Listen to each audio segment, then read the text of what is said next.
today's video, gagawa ko ng roll sweet dates or ma'mul tamaria in Arabic. Yan, nagtunaw ako ng 150 grams ng butter. Ayan siya guys, gagawin kong oil.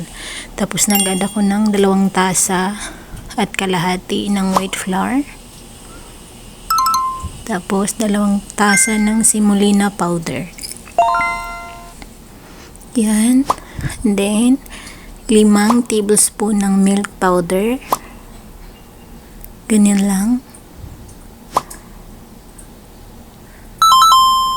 Tapos 1 kutsara ng tablespoon baking powder.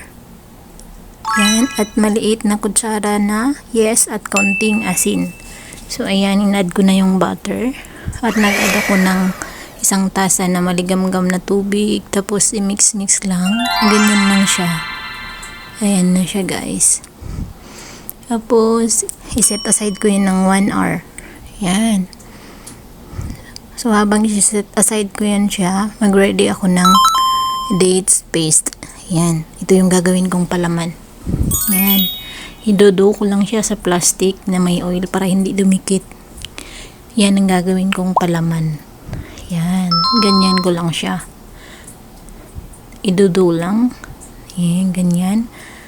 Para ano? Para pare-parehas yung nipis. So ayan, i-divide ko na yung harina. Yan. I-divide ko lang siya. Circle ko lang para ano. So ganyan lang. I-ano lang siya guys. Ganyan lang. Tapos lagay ko yung dates. Yan. Gagawin palaman. Tapos i-roll siya lang. I-roll mo lang siya ng ganyan. Ganyan lang. So ganyan lang dapat kahaba kasi hahatiin pa yan sa gitna pagkaluto. Nakadepende na sa'yo sa oven or iprito mo. Sa akin ano yan, multi-cooker. Ayan. Kaya ko ng 10 minutes. Depende sa init. Ayan. So after 10 minutes, yan na siya. Ganyan lang.